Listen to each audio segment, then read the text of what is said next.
அண்மை செய்தி. மூடா விவகாரத்தில் வழக்கு பதிவு செய்ய ஆளுநர் அளித்த ஒப்புதலை ரத்து செய்ய கோரி கர்நாடக முதலமைச்சர் சித்தராமையா மனுவை கர்நாடக உயர்நீதிமன்றம் தள்ளுபடி செய்திருக்கிறது. விவரங்களை செய்தியாளர் பாரதி ராஜா வழங்கிட கேட்கலாம். பாரதி ராஜா, வணக்கம். இந்த வழக்கின் பின்னணி என? தற்போது கர்நாடக உயர்நீதிமன்றம் மனுவை தள்ளுபடி செய்திருப்பதற்கான காரணம் என்னென்ன?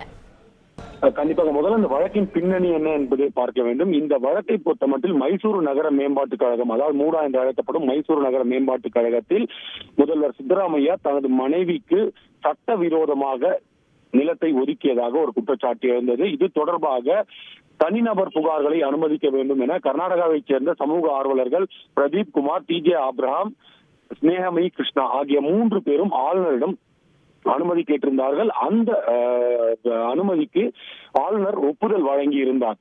இதை எதிர்த்துதான் கர்நாடக முதல்வர் சித்தராமையா உயர்நீதிமன்றத்தை நாடினார். ஆளுநர் அதிகாரத்திற்கு உட்பட்டதல்ல, ஆளுநர் தன்னிடம் முறையாக விளக்கம் கேட்டிருக்க வேண்டும். ஆனால் நாங்கள் அளித்த விளக்கத்தை பரிசீலிக்காமலே அவர் இந்த தனிநபர் புகாருக்கு வழக்கு பதிவு செய்ய ஒப்புதல் அளித்திருக்கிறார் என்ற ஒரு குற்றச்சாட்டை முன்வைத்து கர்நாடக உயர்நீதிமன்றத்தில் மனுவை தாக்கல் செய்திருந்தார். இதை ரத்து செய்ய வேண்டும் என. அந்த வழக்கின் விசாரணை கடந்த வாரம் முடிந்த நிலையில் தீர்ப்பு இன்றைய தினம் வழங்கப்பட்டது. அதில் முதல்வர் சித்தராமையாவின் மனுவானது தள்ளுபடி செய்யப்பட்டிருக்கிறது. இது போன்ற விவகாரங்களில் ஆளுநருக்கு அதிகாரம் உள்ளது. அதாவது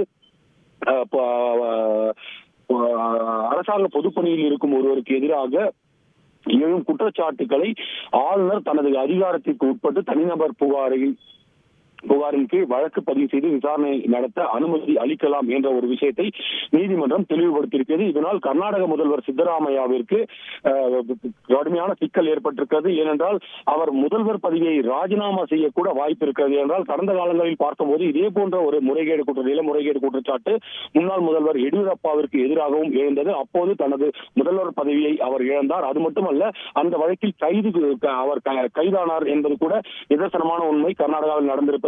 அதே போன்ற ஒரு சூழல் தான் தற்போது சித்தராமையாவிற்கும் ஏற்பட்டிருக்கிறது. ஏற்கனவே இது தொடர்பாக அமைச்சரவையில் பல்வேறு விவாதங்கள் நடைபெற்றது. இந்த நிலையில நீதிமன்றத்தின் இந்த தீர்ப்பானது முதல்வர் சித்தராமையாவிற்கு கடுமையான நெருக்கடியை ஏற்படுத்தி இருக்கிறது. இருப்பினும் இது தொடர்பாக ஏற்கனவே இன்று காலையிலேயே முதல்வர் வட்டாரங்கள் என்ன தெரிவித்தது என்றால், ஒருவேளை தீர்ப்பு தங்களுக்கு எதிராக வரும் பட்சத்தில் உச்சநீதிமன்றத்தை நாட வாய்ப்பு இருப்பதாக கூறப்படுகிறது. இருப்பினும் இந்த தனிநபர் புகார் அனுமதிக்கப்பட்டிருப்பதால் அவர் மீது உடனடியாக வழக்கு பதிவு செய்யவும் வாய்ப்பு இருக்கிறது. அவர் மீது வழக்கு பதிவு செய்யப்பட்ட உடனேயே அவர் தனது முதல்வர் பதவியை ராஜினாமா செய்ய வேண்டிய சூழல் கூட உருவாகி இருக்கிறது. இது பாஜகவினருக்கு கடுமையான ஒரு வெற்றி என்றுதான் பார்க்க வேண்டும். என்றால் அவர்கள் இந்த விவகாரத்தை, மூடா விவகாரத்தை ஆயுதமாக கொண்டு கடந்த சட்டமன்ற கூட்டத்தொடரின் போது கூட கோஷங்களை எழுப்பி முதல்வரை ராஜினாமா செய்ய வேண்டும் என்று கூறினார்கள். இந்த நிலையில உயர்நீதிமன்றம் மிக தெளிவாக குறிப்பிட்டிருக்கிறது, தனிநபர் புகாருக்கு அனுமதி அளிக்க ஆளுநருக்கு உரிமை உள்ளது என்பதை தெளிவுபடுத்தியிருக்கிறது. எனவே பாஜக தரப்பில் தற்போது அந்த முதல்வர் ராஜினாமா செய்ய வேண்டும் என்ற ஒரு கோரிக்கையை தான் வலுக்கும் என்று எதிர்பார்க்கப்படுகிறது.